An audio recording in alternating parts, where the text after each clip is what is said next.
Video గేమ్లకు బానిసలుగా మారిన విద్యార్థులు ప్రాణాలు తీసుకుంటున్నారు. ఎన్నో కుటుంబాలు శోక సంద్రంలో మునిగిపోతున్నాయి. తాజాగా పబ్జీకి బానిసైన ఒక విద్యార్థి బలవన్ మరణానికి పాల్పడిన ఘటన నిర్మల్ జిల్లాలోని భైంసాలో చోటు చేసుకుంది.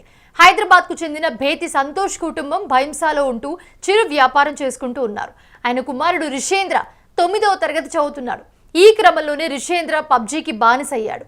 ఎప్పుడూ మొబైల్ ఫోన్లో పబ్జీ ఆడుతూనే ఉండేవాడు. దీంతో పబ్జీ ఆడొద్దని తండ్రి సంతోష్ తల్లి రిషేంద్రను పలుమార్లు మందలించాడు. అయినా కూడా వినకుండా అలానే ఆడుతూ ఉన్నాడు. ఈ క్రమంలోనే పబ్జీ ఆడొద్దంటూ రిషేంద్రుడు తల్లిదండ్రులు మరోసారి మందలించడంతో మనస్తాపం చెందిన రిషేంద్ర ఇంట్లో ఉరివేసుకుని ఆత్మహత్య చేసుకున్నాడు. కుమారుడి మృతిలో తల్లిదండ్రులు కన్నీరు మున్నీరవుతున్నారు. ఘటనా స్థలానికి చేరుకున్న పోలీసులు కేసు నమోదు చేసుకుని దర్యాప్తు చేస్తూ ఉన్నారు. ఈ ఘటన స్థానికంగా కలకలం రేపింది. రిషేంద్ర ఆత్మహత్య చేసుకోవడంతో కుటుంబ సభ్యులు కన్నీరు మున్నీరుగా విలపిస్తున్నారు. ఈ ఘటన పబ్జీ వంటి ఆన్లైన్ గేమ్లు అడిక్షన్ యువతపై చూపిస్తున్న తీవ్రమైన ప్రభావాన్ని మరోసారి హైలైట్ చేసింది. తల్లిదండ్రులు తమ పిల్లల మొబైల్ ఫోన్ వినియోగాన్ని పర్యవేక్షించాలని చెప్పి పోలీసులు సూచించారు. బంగారు సుధీర్ గారు న్యూరో చేశారు కదా, తనే మార్చుకోలేదా విధానాన్ని? లేదండి, మెడికేషన్ అంటే హైదరాబాద్ లో హాస్పిటల్లో ఎంఆర్ఐ స్కాన్లు అది చెప్పినవి అన్ని చేశాము. ఇక్కడికి వచ్చిన తర్వాత నిర్మల్లో మనోవైద్యం డాక్టర్ బంగారు సుధీర్ గారు న్యూరో సైకియాట్రిస్ట్ అనే దగ్గరికి వెళ్ళాము. కౌన్సిలింగ్ అయింది. బట్ స్టిల్ అతని దగ్గర కూడా వాదించాడు, నేను పబ్జీ డైలీ 10 hours ఆడతాను. డాక్టర్ చెప్పాడు 1-2 hours ఆడు బాబు అన్నాడు. కానీ ఆడ ఇంటికి అంటే అరగంటగా మాట్లాడతాడు డాక్టర్కి, నాకు 10 hours కావాలి. ఆ 10 hours మాట్లాడింది డాక్టర్ దగ్గర చెప్పేసరికి ఇంటికి రాగానే నేను డాక్టర్కి చెప్పేశాను 10 hours, నేను 10 hours ఆడుతాను. కానీ 10 hours కూడా ఆగలే, ఆడు కంటిన్యూగా ఆడుతున్నారు మోర్ దెన్ 10 hours. అంటే ఇప్పుడు చనిపోయాడు కదా, తను ఏం సూసైడ్ ఎలా చేసుకుంటారో ఏంటి అది మాకు తెలియదు సార్. యాక్చువల్లీ నేను లేను, అవి పెట్టుకట్ వెళ్ళాను.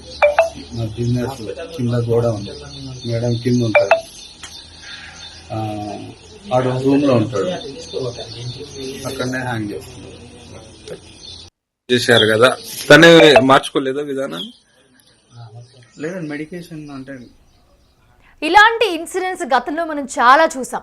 వీడియో గేమ్స్కి బానిసై ప్రాణాలు పోగొట్టుకోవడం, ప్రాణాలు తీసుకోవడం బలవంతంగా, ఇలాంటి సంఘటనలు చాలా చూసాము. పిల్లలకి ఫోన్లు ఇచ్చేటప్పుడు చాలా జాగ్రత్తగా ఉండాలి.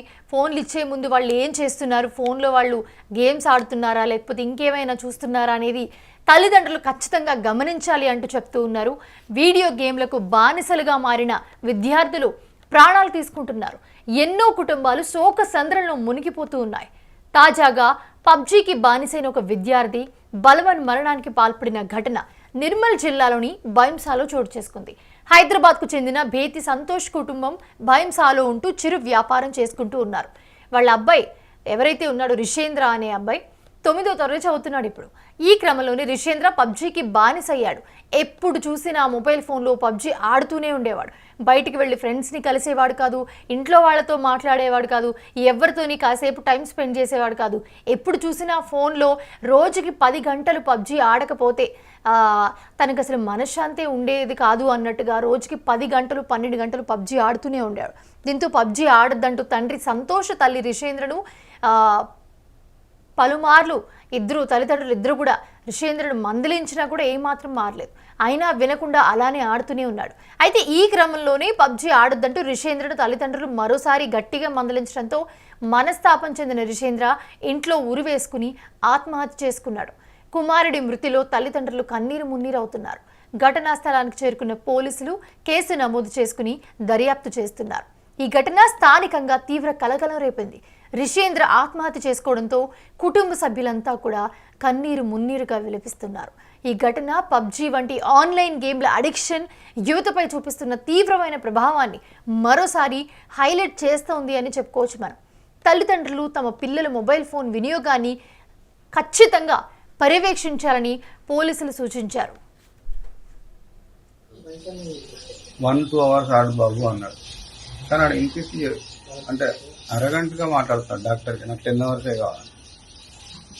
ఆ 10 అవర్స్ మాట్లాడింది డాక్టర్ దగ్గర చెప్పేసరికి ఇంటికి రాగానే నేను డాక్టర్కి చెప్పేశాను 10 అవర్స్, నేను 10 అవర్స్ ఆడుతున్నాను. కానీ 10 అవర్స్ కూడా ఆగలే, కంటిన్యూగా ఆడుతున్నారు, మోర్ దెన్ 10 అవర్స్. అంటే ఇప్పుడు చనిపోయాడు కదా, తను ఏం సూసైడ్ ఎలా చేసుకుంటారో ఏంటి? అది మాకు తెలియదు సార్. యాక్చువల్లీ నేను లేను, అది పెట్టుకట్టు వెళ్ళాను. మా బిజినెస్ కింద కూడా ఉంది, మేడం కింద ఉంది.